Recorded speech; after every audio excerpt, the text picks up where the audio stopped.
Salut à vous tous, ici Jeff Rose. Pour ce billet pour la France, je vous amène aux quatre coins de la France parce que, évidemment, vous avez sûrement vu, ça a fait les nouvelles à travers le monde, évidemment.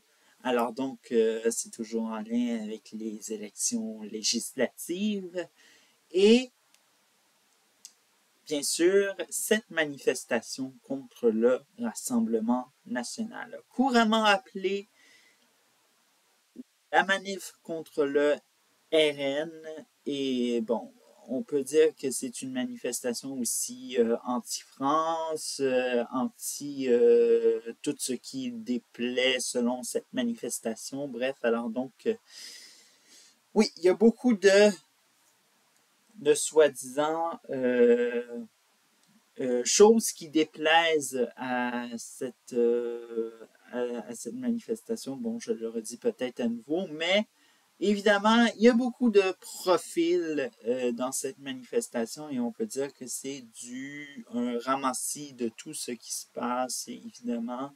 Et puis, voilà, évidemment. Alors donc, ceci est un portrait de la gauche. Alors donc, si vous avez envie de savoir c'est quoi le portrait de l'électeur ou l'électrice de la gauche française, eh bien, fiez-vous à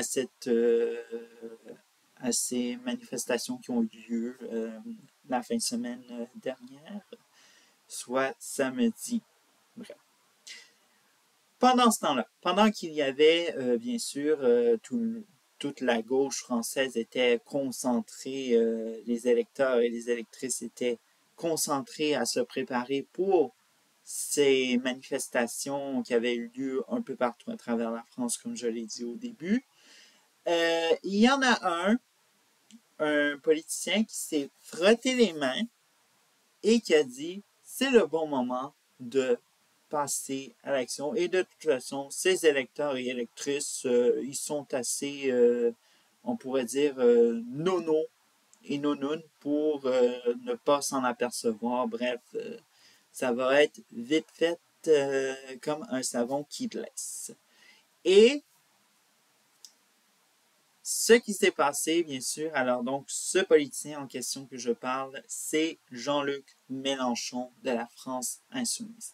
La France insoumise qui est dans le nouveau Front populaire, alors donc cette coalition de la gauche, et qui a créé, malheureusement, qui n'a pas été crédible puisque ça a fait la une dans les médias, et bien sûr, ça a créé tout un sinistre. Hein. Imaginez-vous qu'on se moquait de ce qui se passait à droite. Maintenant, on se moque de ce qui se passe à gauche, évidemment.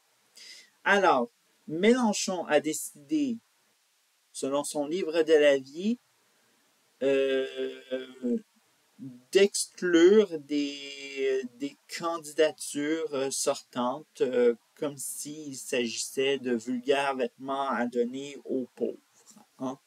Alors donc, on a Alexis Corbière, Raquel Garrido et d'autres, évidemment, qui étaient aussi certains des candidats, je veux dire, des députés vedettes de la France insoumise. Et ça, c'est très dur. Bon, certains parlent que certains d'entre eux qui sont désormais déchus de la France insoumise parlaient contre Jean-Luc Mélenchon et puis Mélenchon répond que non, ce n'est pas des vengeances que je fais. Bref, alors donc l'histoire est un peu mêlée et tout ça. On ne sait pas qu'est-ce qui se passe à la France insoumise, mais on sait que dans les autres partis de la gauche, évidemment, ça le fait grand bruit et évidemment, certains se sont montrés un peu en soutien avec ces candidats qui ont été exclus de la France insoumise. On n'a qu'à prendre par exemple du côté du parti Écologie Europe Les Verts, Marie Tondelier, qui a dit que c'était injuste et bref et tout ça. Et François Ruffin De son côté, lui, il dit, je pense qu'il est du Parti socialiste, si je me souviens bien. Lui dit, présent à la manifestation, dit ben tant mieux, Jean-Luc Mélenchon devrait rester caché actuellement parce que on sait que peut-être dans la manifestation, il y a des électeurs, des candidats qui ont été déchus de la LFI. Et voilà. Alors c'est un peu ça ce qui se passe actuellement dans la gauche et on sent que on ne sait pas quel effet ça va donner sur